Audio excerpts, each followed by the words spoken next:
Welcome to day 7 and today's topic is continued topic of last, that is past adjustment. Today we might learn guarantee of minimum profit also. Okay, so sum board पे ready है and the question is there are three partners. पहले दो partner वाला सम किया था ना. There are three partners, partner P, Q and R. Their capital balance, opening capital balance is given in this question. Whenever closing capital is given, you have to first find out opening capital. Why? To find out interest on capital. But in this sum, opening capital balance is given and IOC is given. Opening capital is 30,000, so P का IOC होगा 5 3s are 15, that is 1,500. Q का IOC होगा 15,000 का 5%, that will be 75 750, और R का भी 750. Got it? Remuneration is that salary that is only R is getting salary of 3,000 per annum, so उसी के अकाउंट में जाएगी वो. P&L 2:2:1. अब ये सब चीजें जो है रेम्यूनरेशन, IOC एंड P&L, इन तीनों में गलत हुआ है. What is the question? कि without providing remuneration and IOC and P&L account in the ratio of 2:2:1, 18,000 profit was distributed equally among PQR. ठीक है, तो अब PQR में गलती से 18,000 को डिवाइड कर दिया है, ये सारे प्रोविजंस करे बगैर. So now you have to rectify that by single entry. तो हमें सिर्फ ये एंट्री पास करनी है, लेकिन इस एंट्री के लिए हमें एडजस्टमेंट करना है. So for that adjustment table again I will explain.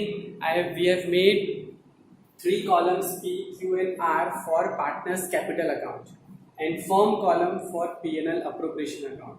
Same concept, जो कैपिटल अकाउंट में डेबिट होगा वो यहाँ पे डेबिट होगा, जो कैपिटल अकाउंट में क्रेडिट होगा वो यहाँ पे क्रेडिट होगा, और जो प्रॉफिट एंड लॉस अकाउंट में डेबिट होगा वो इधर और क्रेडिट होगा वो यहाँ पे. Okay, with that fundamental again will start the sum. So P, Q and R are partner. सबसे पहले हमने जो गलत ये भी किया हुआ है, प्रॉफिट ऑफ 18,000 डिस्ट्रीब्यूटेड इक्वली, तो उसको हम लोग वापस ले लेंगे.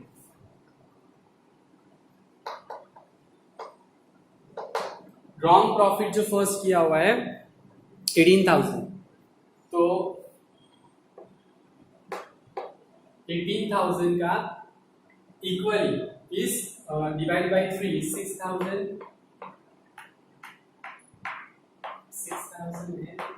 6,000. ठीक है, 18,000 का जो रॉन्ग प्रॉफिट है वो अप्रो में क्रेडिट कर दिया और इन तीनों में हमने डेबिट कर दिया, हमने रिवर्सिफाई कर दिया. Now what we have forgot? First, remuneration not provided. We'll write remuneration with announcements. Okay.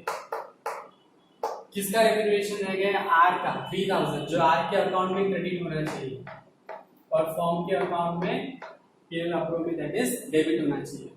IOC तीनों पार्टनर को हमने इग्नोर कर दिया, देना भूल गए. अब दे देते हैं IOC 30,000 का 5%, 1500, 15,000 का 5%, 750 and 750, total will be 3,000 again. Profit yeah, got it. अब सबसे पहले बस इतना ही गलती है जो भी है वो. Now to close this, first we have to tally firm's capital account, sorry firm's account, and firm तो टैली करेंगे तो this is 18,000, but this is not 18,000, यहाँ पे 6,000 है, तो डिफरेंस ऑफ 18 एंड 6 इज 12,000. अब इस 12,000 का जो इफेक्ट है इसको हम, ये हमारा नेट प्रॉफिट आया टू बी डिस्ट्रीब्यूटेड. जो पहले हमने गलत किया था वो था 18,000, बट एक्चुअली इसको रेक्टिफाई करने के बाद जो आएगा वो 12,000. अब 12,000 को हम सही रेशियो में, दैट इज 2:2:1 में डिवाइड कर देंगे. That will be 12,000 यहाँ पे डेबिट हुआ है तो वो इसको मिलना चाहिए 4800, 4800 और 2400. That is how to calculate 12,000 into 2/5, 12,000 into 2/5 and 12,000 into 1/5. You will get this amount. Now you have to tally P account, Q account and R account. So after calculating this, what do we find? First start with P. P का debit है 6,6300. So debit is more by, sorry, credit is more by 300. Q का debit is more by 450 and R का credit balance is more by 150. ठीक है, you have to mention on which side the balance is more, उस side लिखो और उस side लिखो bracket में credit. Why? Because it will help you to pass journal entry. Now after preparing adjustment table we got the amount. See, debit का total है 450 और credit का दोनों मिला के भी 450 है. Okay, so that is our double entry bookkeeping system. Q का ज़्यादा है तो we will write entry as Q's capital account debit to P's capital account to R's capital account. Q का capital account is 450, इसका 300 and इसका 150. Got it?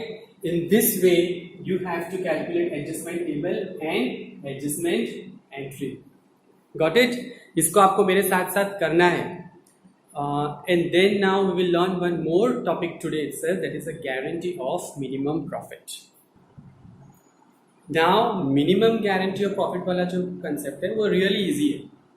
थोड़ा बहुत mathematical calculations आपके स्ट्रांग होने चाहिए तो आपको प्रॉब्लम होगी. What is minimum guarantee?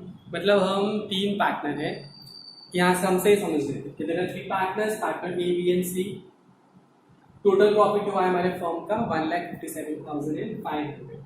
लेकिन हमने क्या एग्रीमेंट किया है कि सी को मिनिमम 37500 मिलना चाहिए, चाहे उसका उतना बैलेंस बनता हो या नहीं बनता हो.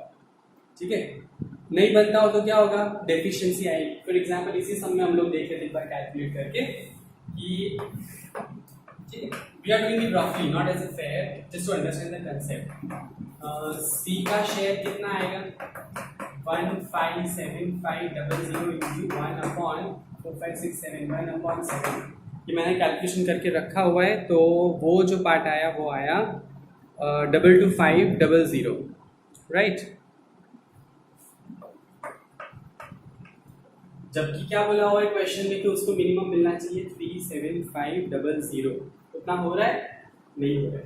तो हम लोग क्या करेंगे, कितना डेफिशिएंसी आ रहा है पहले वो फाइंड करेंगे. And deficiency is 15,000. ओके, सो ये 15,000 जो कम पड़ रहे हैं वो कौन कंट्रीब्यूट करेगा? हम लोग तो करेंगे नहीं, बट ऑफ कोर्स जो पार्टनर है वही करेंगे. So partners are P and Q and now they will contribute in which ratio? Right, they will contribute in P&L ratio. तो ये 15,000 का जो डेफिशिएंसी है वो कौन बैक करेगा? A और B, और उनका रेशियो है 4:2.